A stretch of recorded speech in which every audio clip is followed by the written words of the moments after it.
For a pair of international criminals, the effort to pocket millions in laundered British pounds started years before COVID-19. Still, the global health crisis gave them new opportunities to pull off their daring series of scams. Russian native Artem Terzyan and Terzyan Grochiaskij of Lithuania were on the radar of UK investigators as far back as 2017, and a continuing criminal probe revealed the extent of a scheme that netted them roughly £70 million in total.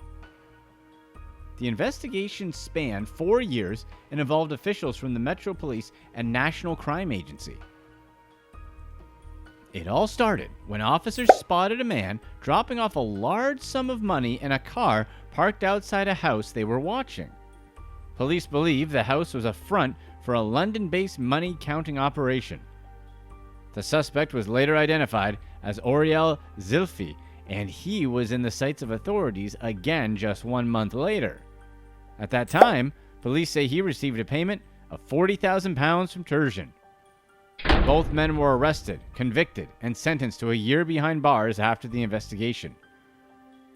Upon searching Zylyfi's residence, police reportedly found evidence of a scheme to launder roughly £7 million over 4 months.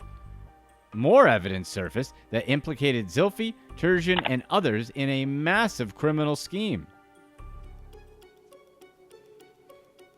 After uncovering evidence of a much larger illegal enterprise, police soon began zeroing in on Grochiaskij, who lived in the same building as Terzyan. An Audi, the same car in which Zylyfi left a bag of cash, was a central component of the case against the scammers. Authorities determined that it had been used to deliver a staggering sum of money to different entities throughout a 7-month period in which Terzyan and Grochiatskij were neighbors. That money was reportedly funneled through shell companies set up by the pair and was laundered through numerous international transactions. Deposits regularly traveled through Germany, Hong Kong, the United Arab Emirates, the Czech Republic, and Singapore before finally ending up in the criminals' pockets. Both men were arrested in 2018, and police began sorting through the mountain of evidence they'd collected. After combing through the contents of a computer, an encrypted cell phone, handwritten receipts, and bank transactions, authorities estimated that the group was responsible for laundering the equivalent $50 million.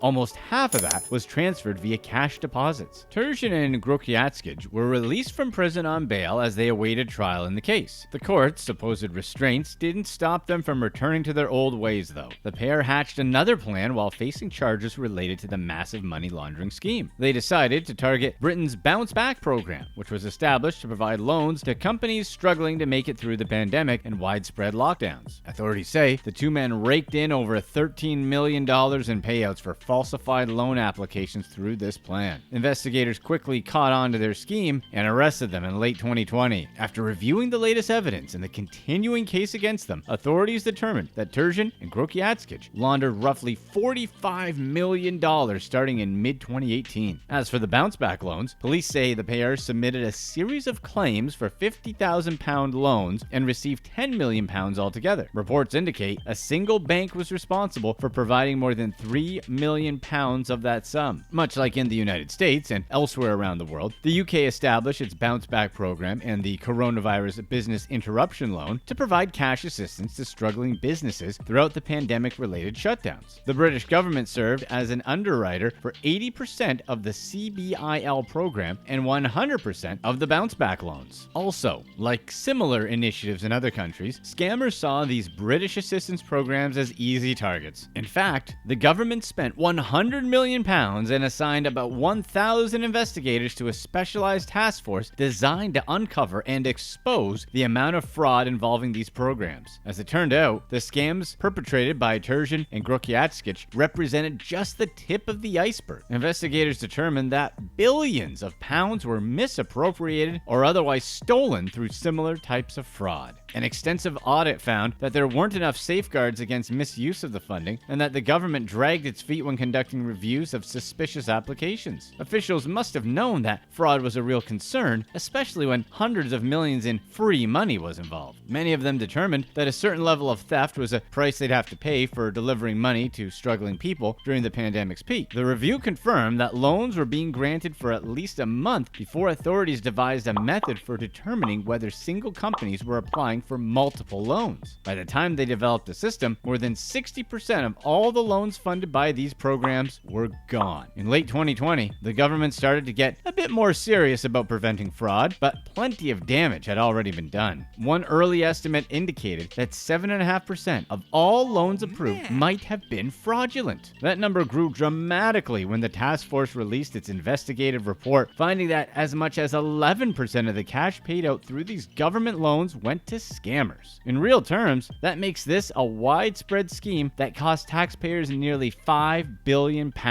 With the economy forced to remain closed for weeks, the United Kingdom's government prioritized quick action over fiscal accountability. For some, the money didn't come through as quickly as some small business owners might have preferred. Meanwhile, plenty of people received loans they didn't deserve. The Bounce Back Loan Program was introduced after the CBILS to streamline the process and get money to struggling business owners as quickly as possible. The relief programs handed out a combined £80 billion in loans between March 2020 and June 2021. Bounce Back accounted for the largest number of those loans, with £47 billion sent out to about 1.6 million individuals, sometimes within a day of filing the application. Most financial institutions perform extensive reviews to determine the likelihood that an applicant can repay a loan. However, when the government rolled out the Bounce Back initiative, officials mandated that banks forego such efforts. One banking executive recalled that the banks were prohibited from performing credit checks in the program's early days. Most experts agreed that getting money out to businesses as quickly as possible via the British banking system. However, in the aftermath, taxpayers were on the hook for billions of pounds sent out in fraudulent loans. Applicants were given a list of requirements for receiving a guaranteed loan. Specifically, they had to affirm that the pandemic negatively impacted their businesses. Of course, many fraudsters simply lied on the forms with no intention of repaying the loan. Banks were expected to do their best to reclaim the money, but most of those efforts fell flat. That means the government passed off its losses to the British citizenry. One banking insider explained why many in the industry felt that they've done what they were asked to do and decided to just drop the pursuit of many fraudulent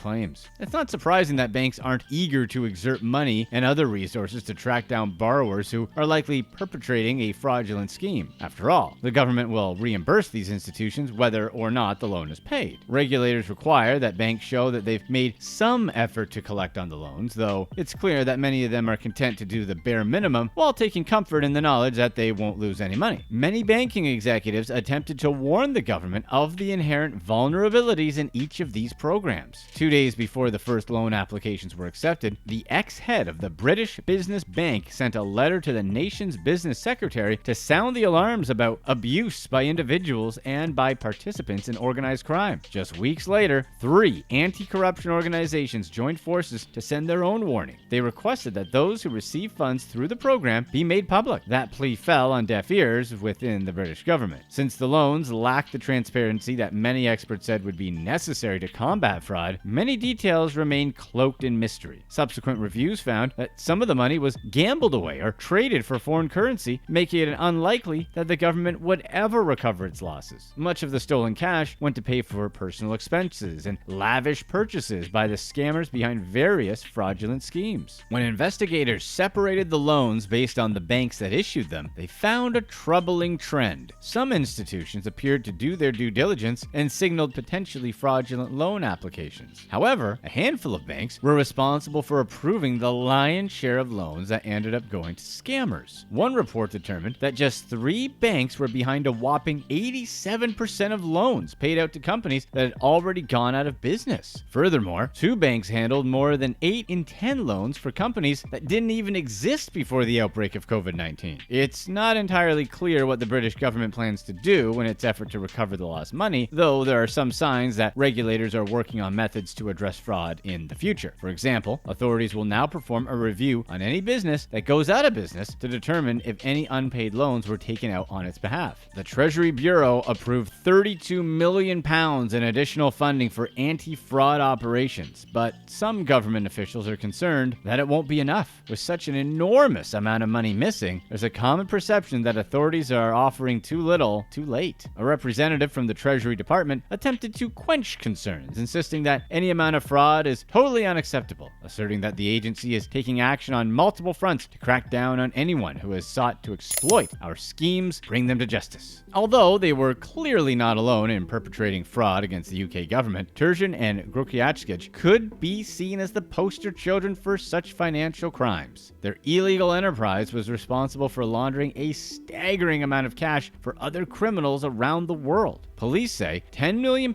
came from loans obtained through the Pandemic Relief Program. Upon conviction, they were both sentenced to what's believed to be the longest prison terms ever handed down in the United Kingdom for charges related to money laundering. While they're each looking at 33 years behind bars, their story only highlights a problem plaguing governments in COVID's wake. One representative from an anti-corruption watchdog group accused the United Kingdom of failing to take fraud and other white-collar crimes seriously. A decades-long prison sentence for Terzyan and Grochiatskij is a step in the right direction, but critics say there's plenty more hard work to do. Click to watch one of these next videos. Let us know in the comments section whether or not you think there's extra punishment for scamming the government.